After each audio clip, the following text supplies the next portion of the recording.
Sorry to interrupt your work, but you're making a serious mistake. Huh? With reindeer, I mean. You're putting Prancer where Descher should be. And Blitzen should always be on my right-hand side. He should, huh? Yes, and another thing. Donna's antlers have 4 points instead of 3. But I don't suppose anyone would notice that except me. No, I don't suppose so. Say, who are you? My name is Kringle. Kris Kringle.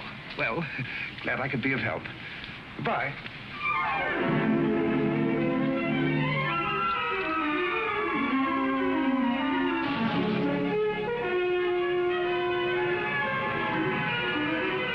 See, it's all in your wrists, like throwing a ball. Now watch. See? Mrs. Walker, that new Santa Claus you hired is wonderful. Where'd you find him? He answered the ad along with 100 others. He is good, isn't he? Well, the parade's ready to start. You coming? I'm going home and getting a hot tub. I may just stay there until next Thanksgiving. But you've worked so hard on the parade. If I want to, I can see it from the roof of my apartment. Bye.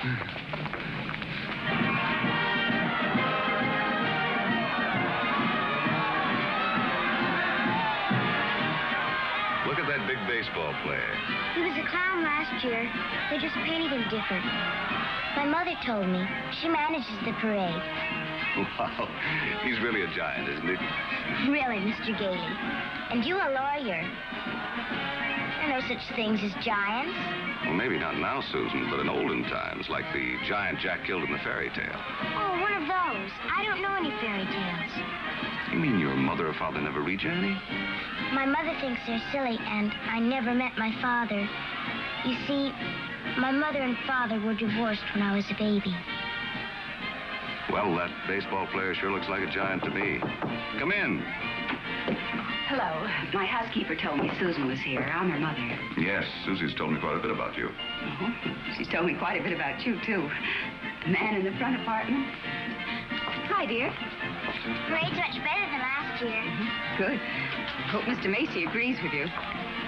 Would you like a cup of coffee? Oh, don't bother. No bother. It's ready. I want to thank you for being so kind to Susan. All part of the plot. Surest way to meet the mother is to be nice to the child. What a horrible trick. Susan tells me you don't approve of fairy tales. I don't. I think we should be realistic and completely truthful with our children. Not let them grow up believing in a lot of myths and legends. Like Santa Claus, for example. I see. The parade's over, Mother. The acrobats were good. Those prices, they should be. Mother, I was thinking, we've got such a big turkey for dinner, and there are only 2 of us. Couldn't we invite Mr. Gailey? Couldn't we? Oh, dear. Oh, please don't bother. I'll just get a sandwich or something. It's an awful big turkey. Oh, it's not that, dear, but I'm sure Mr. Gailey has other plans. No, he hasn't. Have you? Well, as a matter of fact, to be truthful and completely realistic with the child, I must say I haven't. Please, Mother, please. Didn't I ask her all right, Mr. Gailey? Well, that all depends. Dinner's at 3 o'clock. Susan, you asked just right.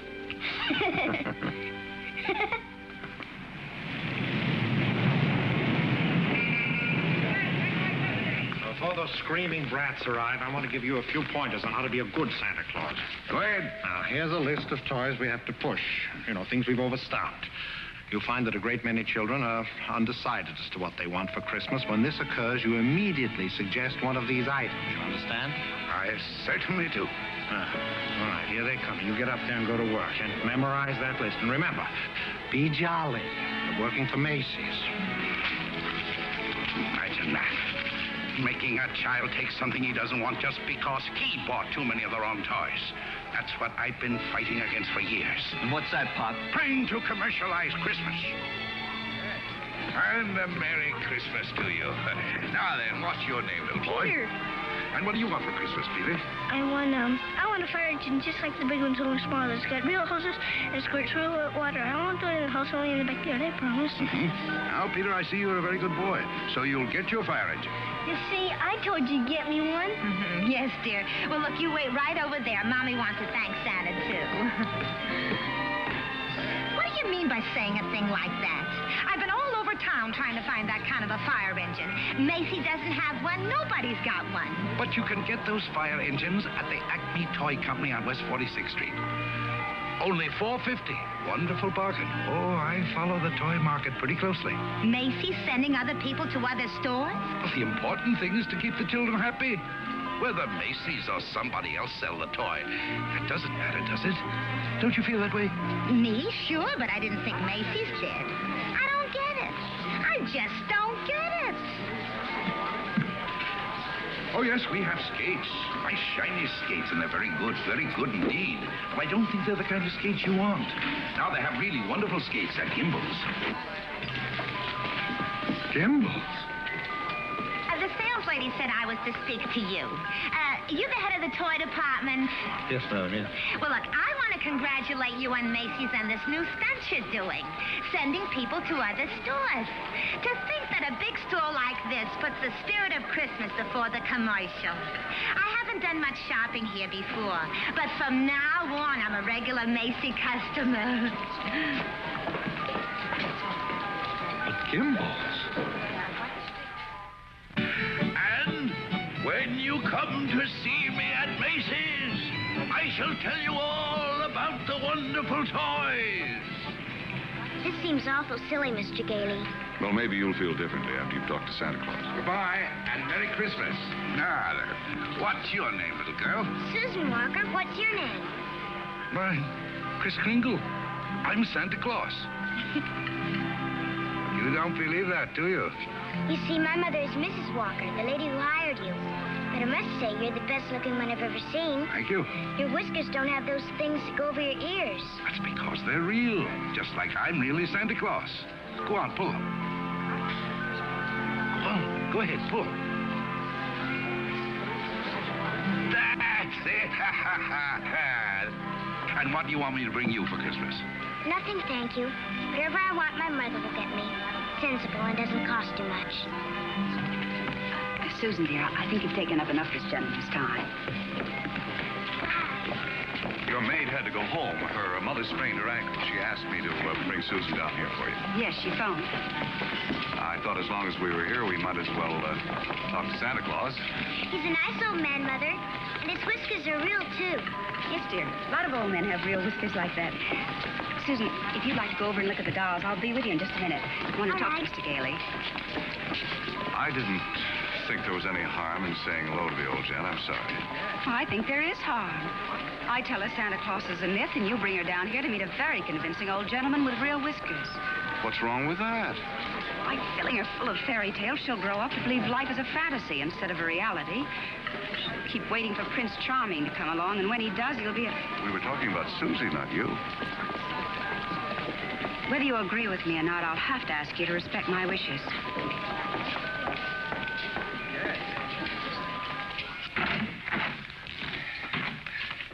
You sent for me?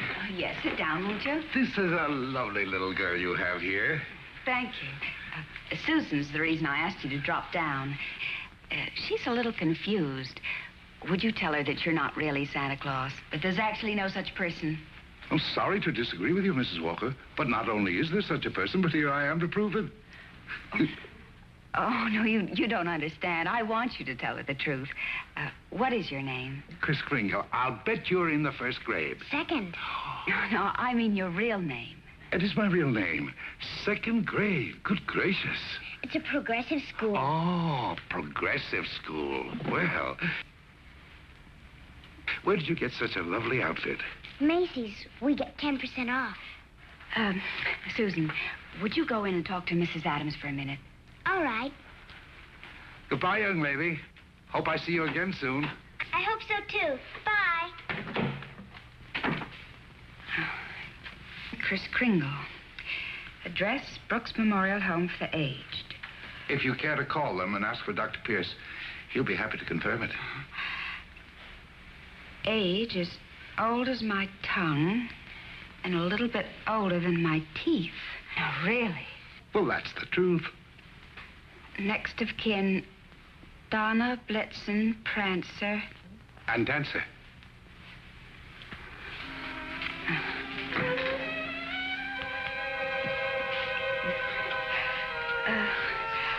I'm sorry, Mr. Kringle.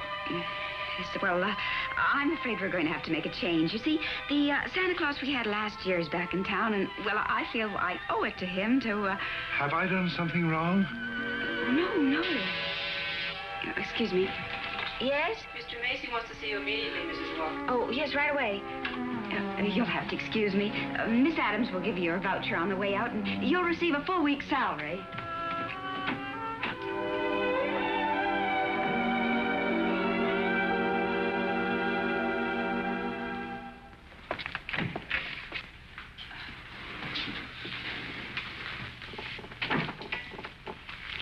Now, about that new sales policy that you two seem to have initiated. It would have been better to clear it with the sales department first, don't you think? Mr. Macy, Macy's Santa Claus sending customers to Gimbel's.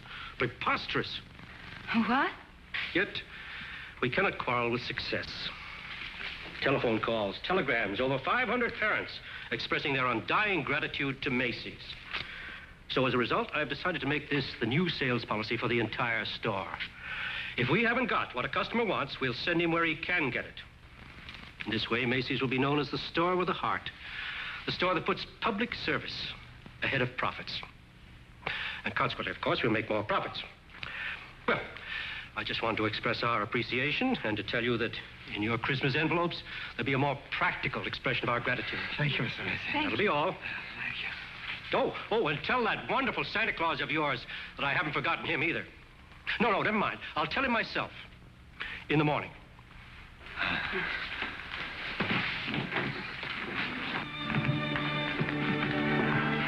Imagine, a bonus. I fired him. Who? Santa Claus? No. He's crazy. He thinks he is Santa Claus. Well, I don't care if he thinks he's the Easter Bunny. You better get him back. Well, it's too great a risk. He might have a fit or something. I tell you, the man's insane.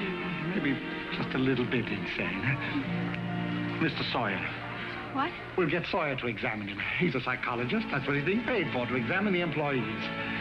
Can't get him back. He's already gone. Well, then you better scoot after him and get him, because if you don't, we're going to have a very unmerry Christmas. Oh, Mr. Kringle. Mr. Kringle. I'm afraid I acted rather hastily and perhaps unfairly. This other Santa Claus, well, Mr. Macy has found something else for him to do, and, well, we want you to stay on. Well, this is mighty good news. You see, Mrs. Walter, for 50 years or so, I've been more and more worried about Christmas.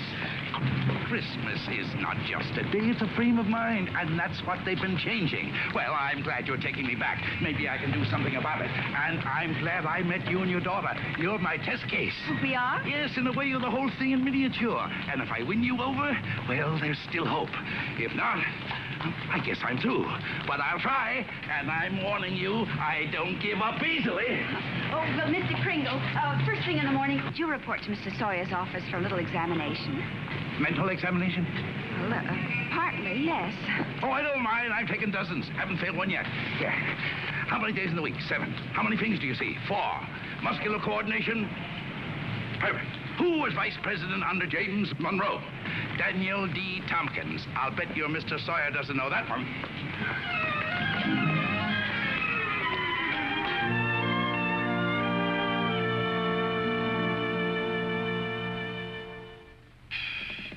How much is 3 times 5? You asked me that before. I'm conducting this examination. How much is 3 times 5? Same as it was before. 15. You're rather nervous, aren't you, Mr. Sawyer? Do you get enough sleep? My personal habits are of no concern to you. Oh, I'm sorry. It's just that I hate to see anyone all tied up. How many fingers do you see? 3. You bite your nails, too? I want you to stand up straight with your arms extended. Muscular coordination test. Surely, I'll be glad to. You know, very often nervous habits like yours is caused by insecurity. Are you happy at home, Mr. Sawyer? That will be all, Mr. Kringle. The examination's over. You may go. And it may interest you to know that I've been a happily married man for 26 years. Oh, I'm delighted to hear it. Bye. Your wife, Mr. Sawyer? That's it. Agnes, how many times have I told you not to bother with the office? No, I give you a perfectly liberal allowance. If that fat, stupid brother of yours would get a job, you wouldn't have to be pestering me all the time. Not a penny. How long have you known him, Dr. Pierce? Well, he wandered into the home about 8 months ago. Looked the place over and said, well, it'll do. Just stayed on. Has he ever told you his real name? He said he was Kris Kringle. We never pressed him further. Mrs. Walker, after giving that man a comprehensive examination, it's my considered opinion he should be dismissed immediately. Dr. Pierce, Mr. Sawyer. Excuse me, didn't Kris answer the questions correctly? Well, yes, he did, but there was a complete lack of concentration. There's no doubt about it, he should be placed in a mental institution. Wait a minute. People are institutionalized to prevent them from hurting themselves or other people. His is a delusion for good. He only wants to be friendly, helpful. Mrs. Walker, naturally I cannot discharge this man. So when he begins to exhibit his latent maniacal tendencies, which I assure you he will, the responsibility will be entirely yours. Oh, Dr. Pierce, if there's the slightest possibility of trouble, Now, what trouble could Kris possibly get into? No? Well, coming to work, for instance, a policeman might ask him his name. Now, you know that would get him into a fight. Well, that could be avoided easily enough. Find someone here in the store to rent him a room. Then they could go to and from work together. Oh, yes, that would solve everything. That's a wonderful idea. Yes, isn't it? Your son's away at school. What about his room? Well, I'll talk to Mrs. Shellhammer as soon as I get home. In the meantime, you take Kris home to dinner. Oh, no, I couldn't. Oh, really, Mrs. Walker? If I can supply the room, the least you can do is furnish a free meal.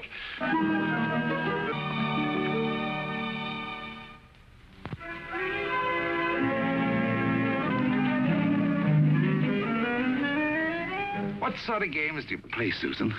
I don't play much with the children. They play silly games. They do. Like today, they were playing zoo, and all of the children were animals.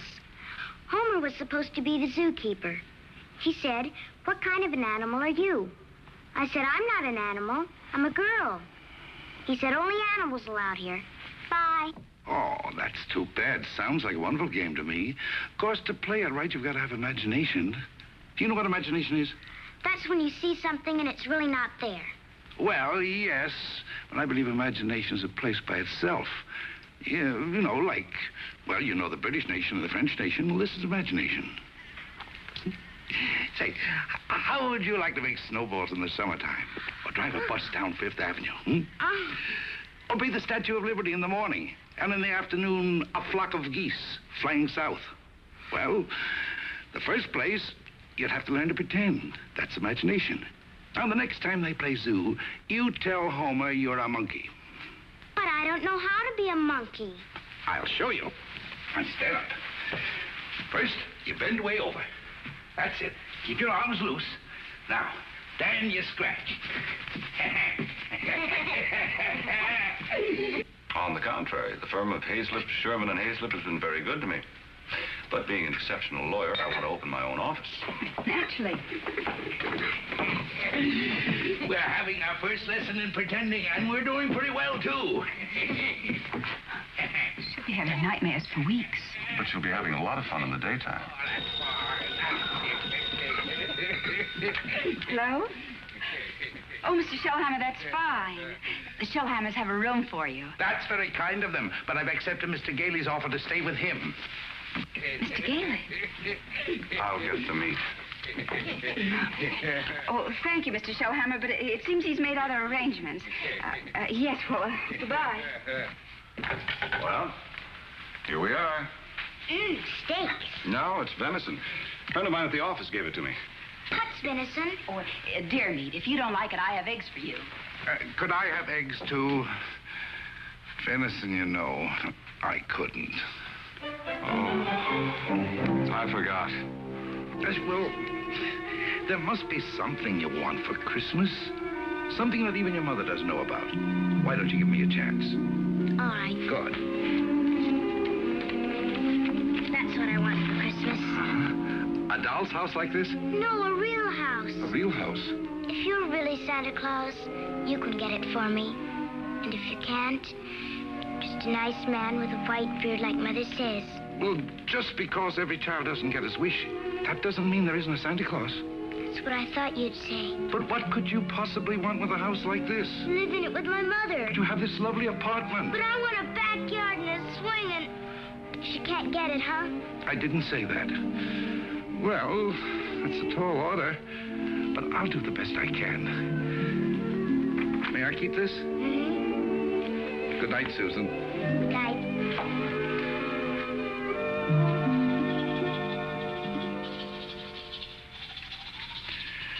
Do you like living in the city? Oh, it's all right. I'd kind of like to get out in the country sometime, though. Not a big place, just one of those junior partner deals in Manhattan. I know the kind you mean.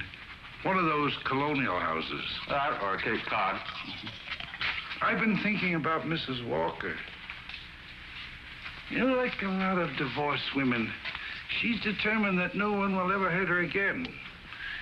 With a little more effort on your part, she might be made to crawl out of a shell. You know, those two are a couple of lost souls. It's up to us to help them. I'll take care of Susie if you'll take care of her mother. It's a deal. Good. You ready? Oh, no, you don't. I'm not going to be cheated that way. All my life I've wondered, and now I'm going to find out. I'm going to learn the answer to the question that's troubled the world for centuries. Does Santa Claus sleep with his whiskers inside or out? Always sleep with them out. Cold air makes them grow.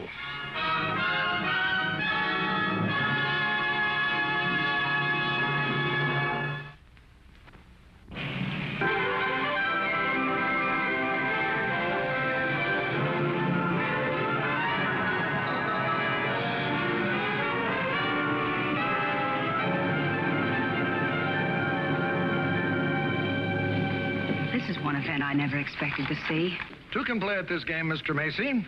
If Gimbel's hadn't got what the customer wants, we'll send him over to Macy's. It'll be a pleasure, Mr. Gimble.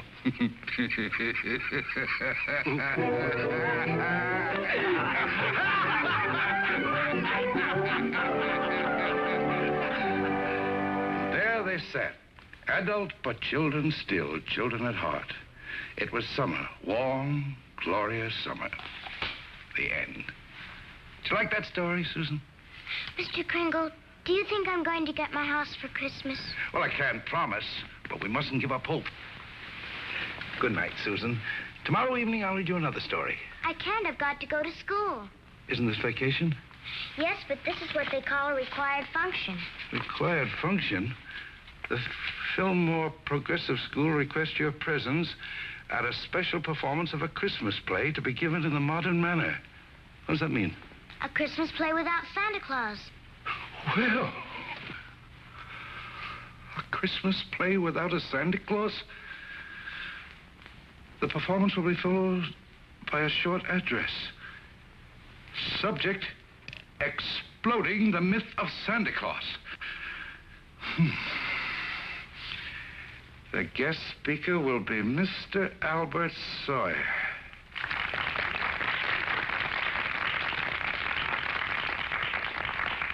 I'm very happy you enjoyed our little play. And now it gives me great pleasure to introduce our old friend, Mr. Albert Sawyer.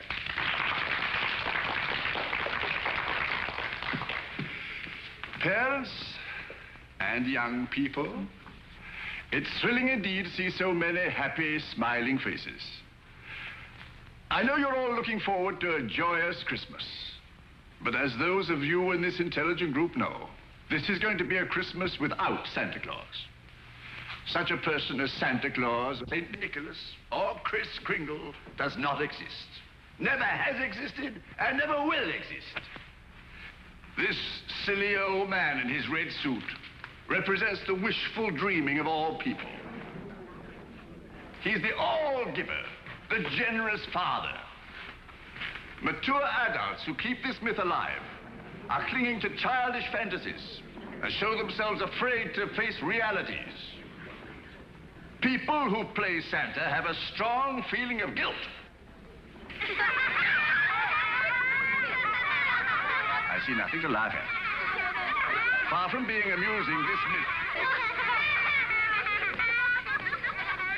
Far from being amusing, Far from being amusing, this myth is actually harmful. Only stupid old men prancing around in white whiskers keep this ridiculous myth alive. Now he's gone too far.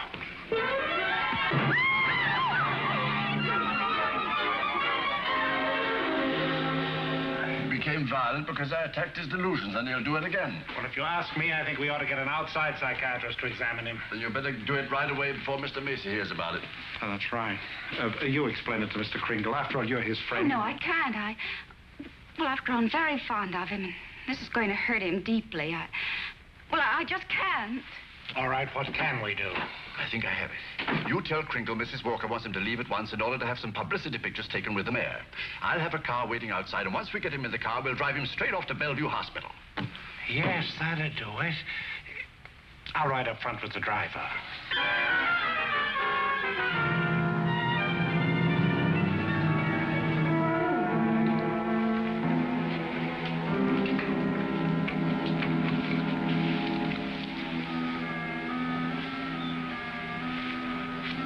Chris. Hello, Fred. You flunked that psychiatrist examination deliberately, didn't you? Why? I had great hopes, Fred. I had a feeling that Mrs. Walker was beginning to believe in me. Now I know she was only humoring me all the time. Mrs. Walker didn't know anything about taking pictures with the mayor. That was Mr. Sawyer's idea.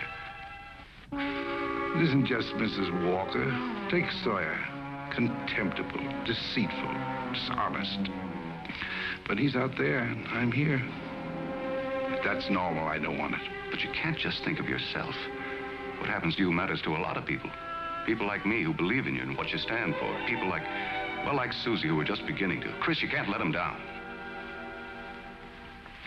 You're right. Let's get out of here. Now, wait a minute. You flunked that examination, but good. Yes. I said our first president was Calvin Coolidge. Oh, but you can fix that. You'll think of something. Now, take it easy. A judge is going to be asked to sign papers committing you to a mental institution. The only chance would be to prove you legally sane at a public hearing. Good. I can think of nothing better. Don't you see? That will settle the question once and for all.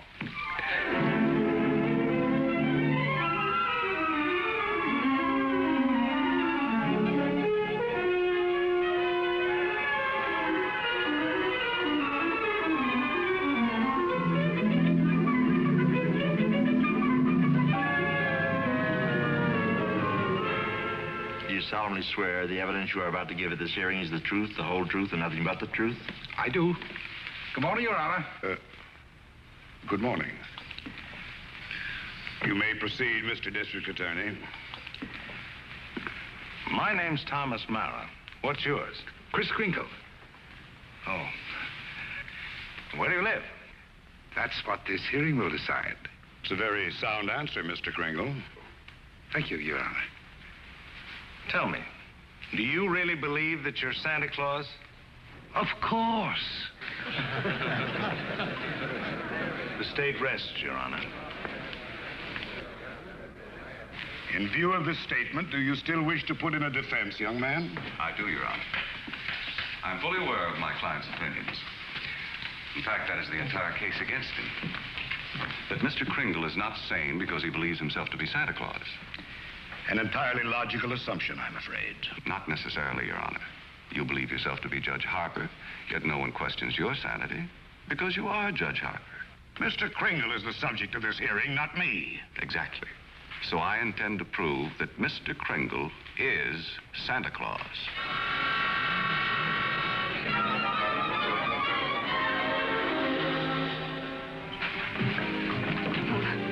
What does Mr. Hayslip, Sherman, and Hayslip say about the trial?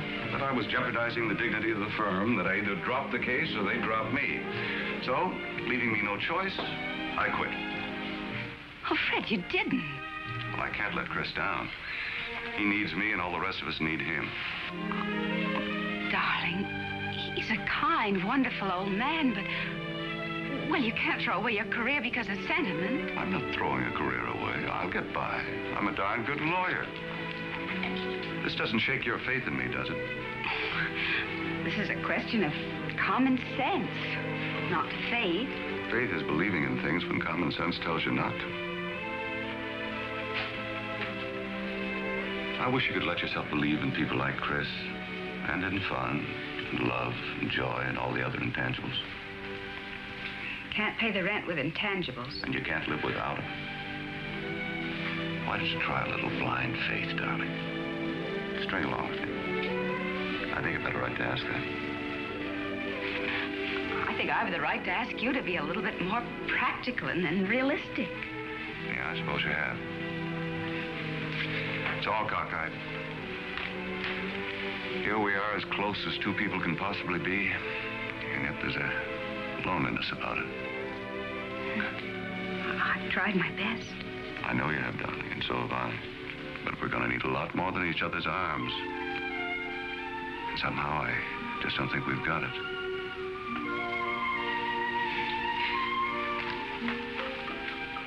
Funny. With all my common sense, I was just beginning to think this time it might work out. So was I, but... Can I help you trim the tree? Thanks, I can do it. Well, good night. Good night.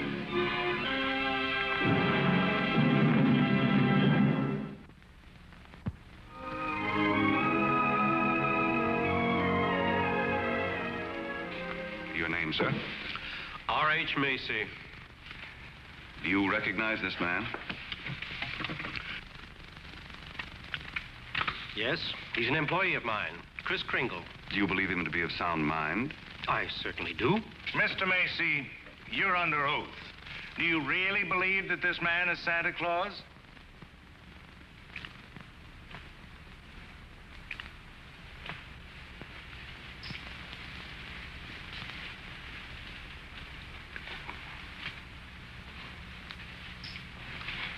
Do you? I do. That is all.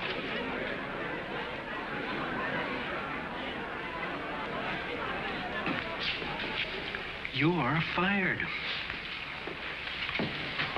Your Honor, there is no such person as Santa Claus, and everybody knows it. I ask that the court make an immediate ruling. Is there or is there not a Santa Claus?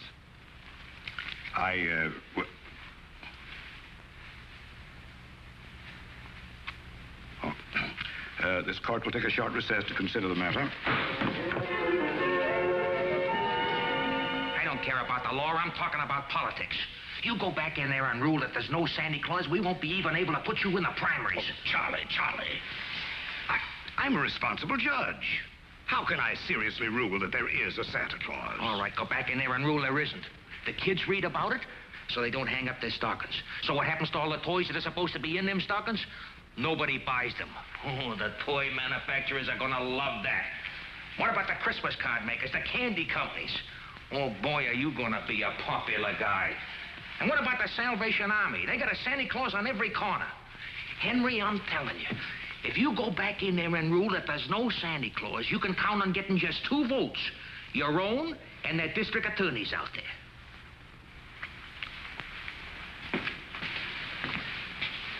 One. District Attorney's Republican. The court will rise.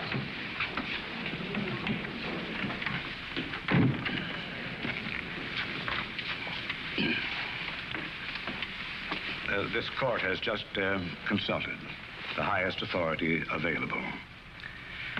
The traditions of American justice demand a broad and unprejudiced view of such a controversial matter. And therefore, this court is determined to keep an open mind and hear the evidence from either side. But can my opponent produce any evidence in support of this contention? Your Honor, I can. Will Thomas Mara take the stand? Who, me? Thomas Mara, Jr. Thomas Mara. Hi, Daddy.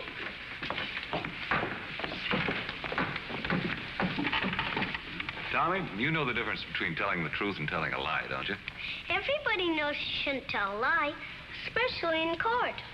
Do you believe in Santa Claus? Sure I do. And what does he look like? There he is, sitting over there. I object, Your Honor. Overruled. Tommy, why are you so sure there's a Santa Claus? Because Daddy told me so. Didn't you, Daddy? And you believe your daddy, don't you? Sure I do. Daddy wouldn't tell me anything that wasn't so. Would you, Daddy? Thank you, Tommy. Bye, Daddy. The state of New York is willing to concede the existence of a Santa Claus. But I ask that Mr. Gailey produce authoritative evidence that Mr. Kringle is the one and only Santa Claus. Your point is well taken, Mr. Mara.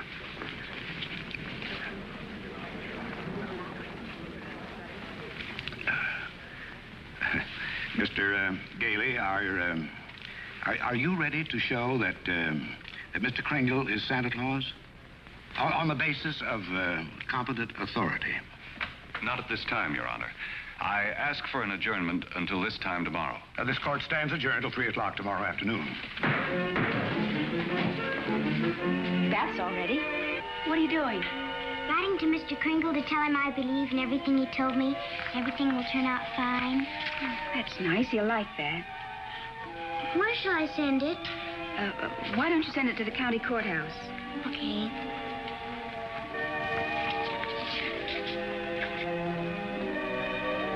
What did you write, Mother? I believe in you, too, Doris. Go take your bath now.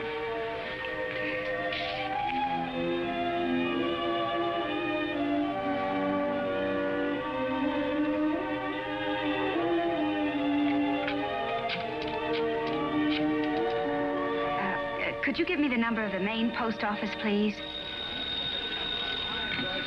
Hello, dead letter office. Are you kidding? We got maybe a couple of 100,000. Yes, ma'am, we sure would. Hey, lady, that's not a bad idea. Thank you.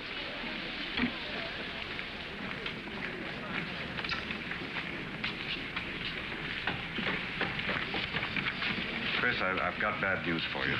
I've tried every way to get some competent authority. I wired the mayor, the governor, everybody. Susan. And means more to me than all the mayors and governors in the world. It's all over. He hasn't got a thing.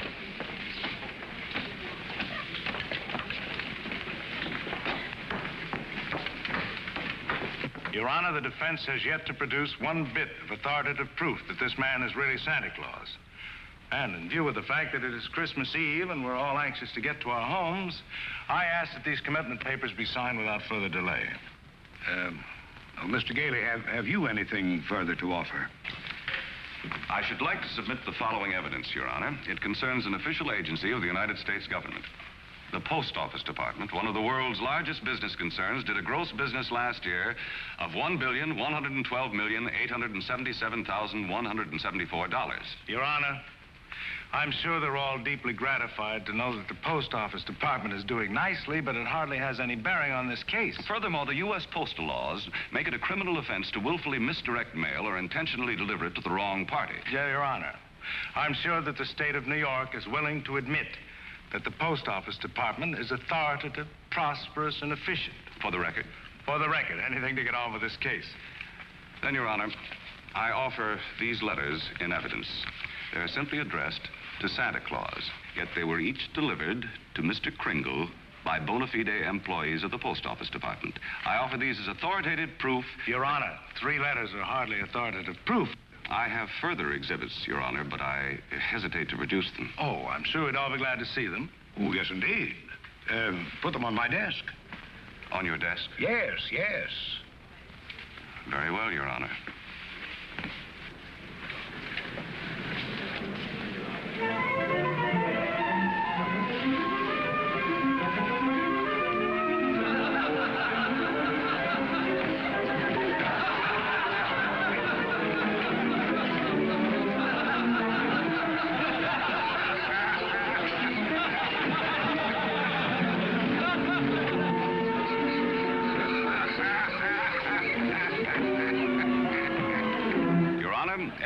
these letters is addressed to Santa Claus, and the post office has delivered them to my client. Therefore, the United States government recognizes this man, Kris Kringle, as Santa Claus. If the United States of America believes this man is Santa Claus, then this court will not dispute it. Case dismissed. Thank you, Arlen, and a Merry Christmas to you. And a Merry Christmas to you, Mr. Kringle. Oh, I got your note. It made me very happy. Oh, I'm glad. Kris, won't you come to dinner tonight? I know. I'm working tonight. You see, it's Christmas Eve. Merry Christmas!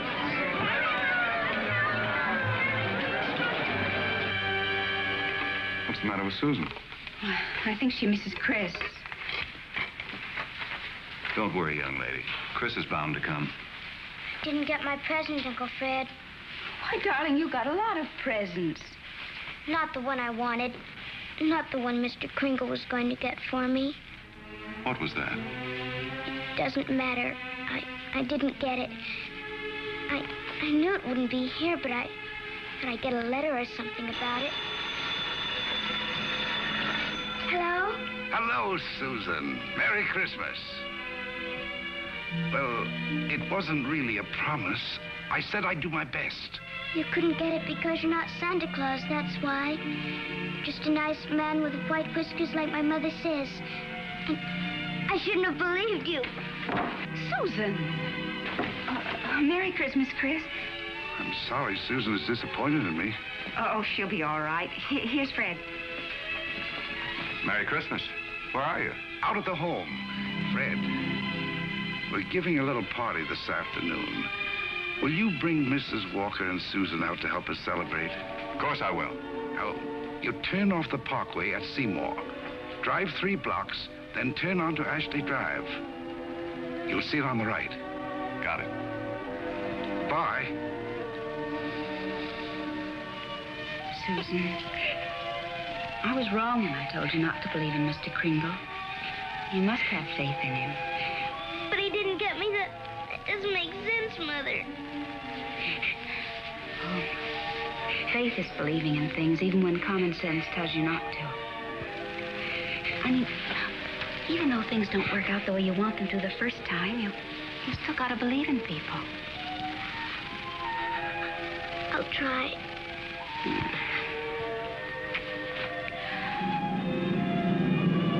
There it is, Ashley Drive. I do believe. I do believe. I do. Stop, Uncle Fred, stop!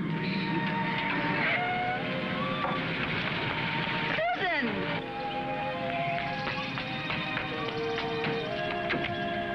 Susan!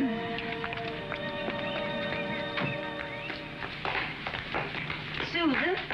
You shouldn't be running around in other people's houses. But this is my house, Mommy. The one I asked Mr. Kringle Now, for. Susan, darling. It is. I know it is. Oh, you're right, Mommy.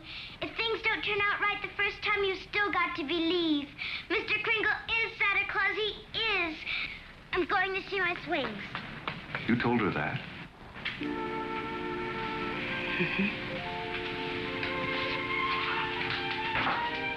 The house seems to be for sale. We can't let it down. Oh, Fred. Darling, I always believed in you. It's just my ridiculous common sense. Well, it even makes sense to believe in me now.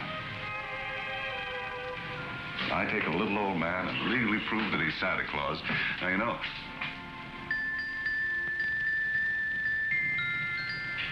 Oh, no.